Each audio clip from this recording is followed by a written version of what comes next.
20 Mei 2024 sore hari, saya melihat bunga papan dari dua presiden. Pertama Presiden Jokowi, kedua presiden yang sudah terpilih Prabowo Subianto.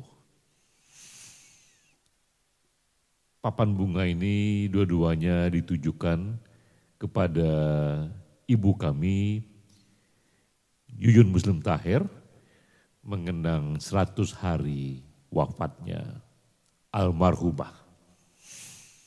Saya berdiri di depan papan bunga itu, langsung saya terkenang satu momen yang pekat sekali, momen yang beberapa hari lagi menuju pemilu presiden dan beberapa jam saja jaraknya dengan wafatnya ibu kami.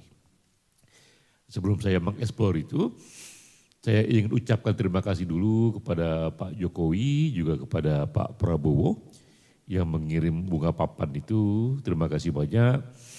Juga kepada Mas Gibran yang juga mengirimkan bunga papan, kepada Pak Tito Karnavian, kepada Pak Airlangga Hartarto, juga Pak Luhut Panjaitan yang juga mengirimkan bunga papan itu. Terima kasih banyak. Saya lama berdiri di bunga papan Prabowo dan Jokowi 2024. Itu momen ketika kami sekeluarga diminta dokter untuk berkumpul karena kondisi ibu sudah sangat parah.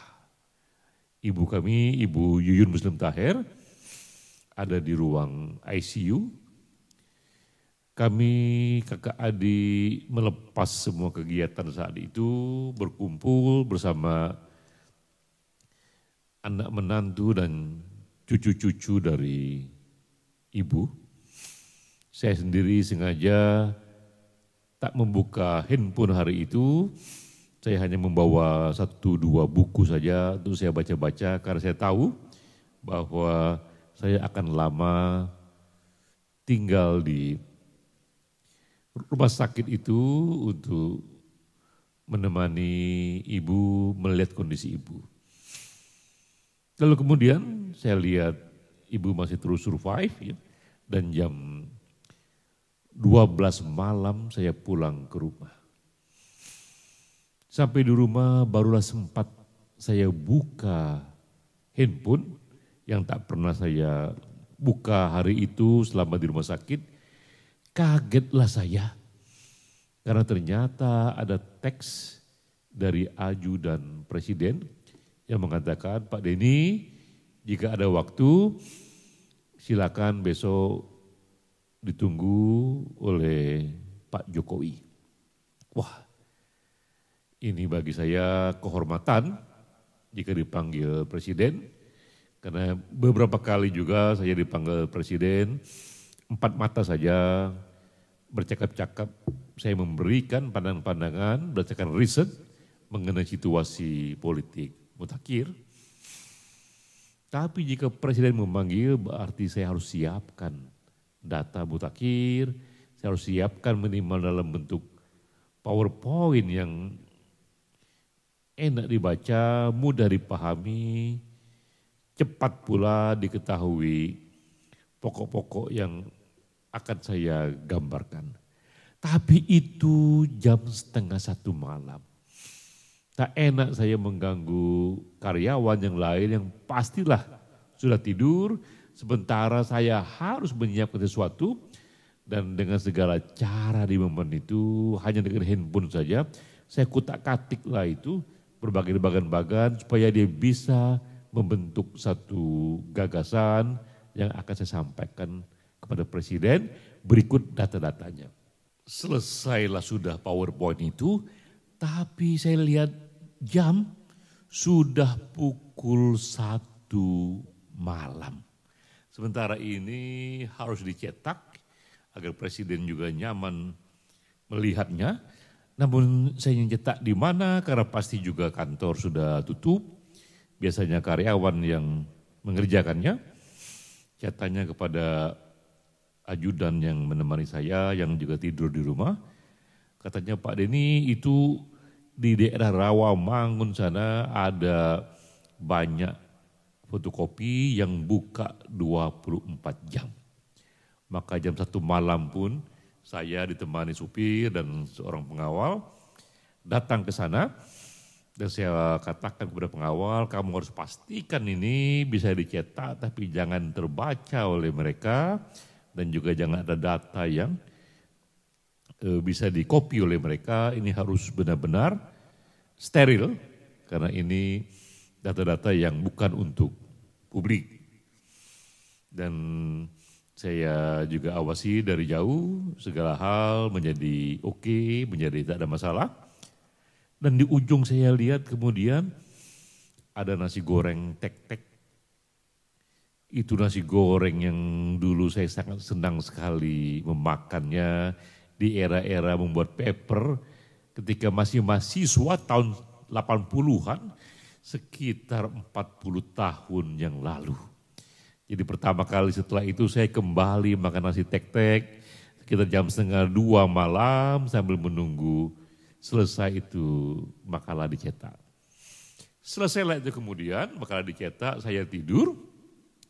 Besok paginya saya menghadap kepada Jokowi, saya ceritakan 3 hal yang utama. Pertama adalah bahwa besar kemungkinan dalam waktu dekat ini, besar kemungkinan saya katakan Pilpres akan selesai dan dimenangkan Prabowo Gibran 1 putaran saja. Itu yang pertama yang saya sampaikan. Kedua juga bahwa kepuasan para Jokowi masih cukup tinggi, 80%. Memang benar ada kritik-kritik yang keras sekali dari kalangan kampus.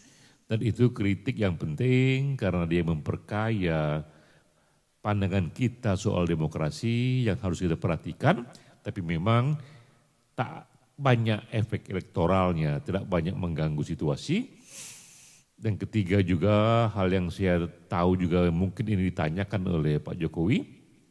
Saya katakan bahwa apapun hasil Pilpres ini, termasuk juga jika dimenangkan 1 putaran saja, tak akan terjadi kerusuhan besar model tahun 98, karena simpel saja saya melihatnya bahwa publik tidak resah soal ekonomi. Majoriti publik masih oke-oke saja dengan kondisi ekonomi, apalagi majoriti publik juga puas dengan kinerja Jokowi, approval ratingnya bagus-bagus saja. Nah, selesailah itu laporan saya sekitar jam 11 pagi. Nah hari itu memang saya pun juga sudah didesain untuk hadir di RUPS beberapa usaha saya dan dikumpulkan dalam satu tempat.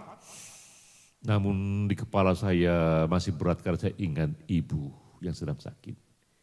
Saya katakan kepada teman-teman, saya hadir sebentar saja di sini, memberikan sedikit pandangan soal dunia usaha, lalu kita makan siang. Setelah itu mohon saya jangan diganggu lagi, saya ingin konsentrasi kembali ke rumah sakit melihat ibu. Di hari itu juga ibu wafat.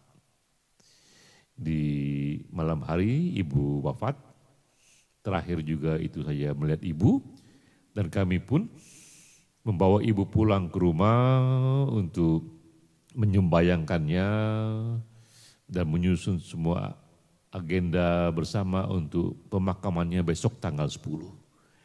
Selesai di rumah ibu jam 1 malam. Hari terakhir untuk pengumuman informasi karena setelah itu tanggal 11, 12, 13 kita memasuki hari tenang dan di hari tenang tak elok ada informasi soal apapun.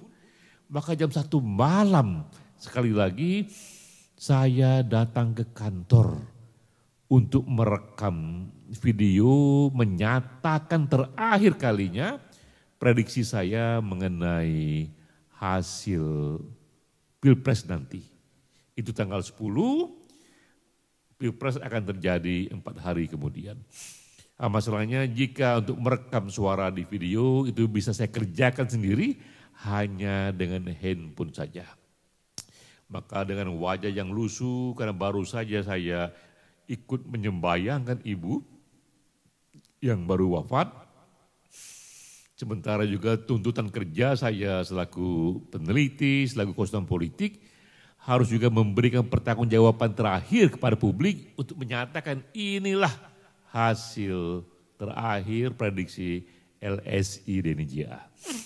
Jejaknya itu masih bisa kita lihat di YouTube. Jadi silakan dibuka YouTube Orasi DNIJA tanggal 10, 4 hari lagi menuju hari pencoblosan. Dan di situ saya katakan bahwa menurut survei LSI yang terakhir, dengan ditambah model, karena survei itu dibuat 8 hari sebelum hari pencoblosan, untuk dia bisa memprediksi 8 hari kemudian, diberikan sebuah model, dan kita menyatakan di sana bahwa LSI DNIJA mengatakan bahwa Prabowo Gibran besar peluangnya untuk menang 1 putaran saja, bahkan untuk mencapai kedudukan dan dukungan sekitar 58%. 4 hari lagi menjelang hari pencoblosan. Akankah akhirnya Pilpres ini berakhir 1 putaran saja?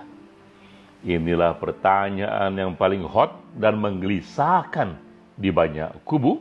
Maka inilah prediksi kita dalam interval.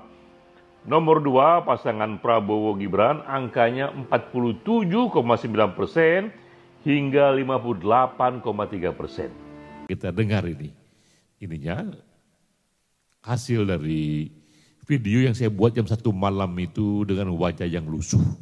Bahwa 58% itu adalah prediksi kita tertinggi yang bisa dicapai oleh Prabowo Gibran. Datanglah itu hari pencoblosan, datanglah itu tanggal 14 Mei 2024. Quick count LSI pun diumumkan saat itu bahwa memang benar Prabowo Gibran di angka 58%. Lalu datanglah kemudian hasil KPU 5 minggu kemudian, dan KPU pun hasilnya sama dengan LSI dan diberitakan di banyak tempat bahwa LSI DNIJA itu hasilnya jika dibandingkan dengan KPU 5 minggu kemudian dianggap paling akurat, bedanya hanya 0,07% saja. Momen inilah yang saya ingat, yang keras sekali masih mengendap di kepala saya, karena itu hari-hari ketika Pilpres sedang keras-kerasnya, namun juga ibu sedang kritis-kritisnya. Maka hari ini tanggal 20 Mei 2024 ketika kami sekeluarga memperingati 100 hari wafatnya ibu, melihat papan bunga dari Jokowi, melihat papan bunga dari Prabowo Subianto, pikiran saya melayang ke momen itu. Terima kasih banyak kepada Bapak Prabowo, kepada Pak Jokowi atas kiriman bunga papannya. Juga terima kasih banyak doa-doanya untuk ibu kami, Yuyun Muslim Taher.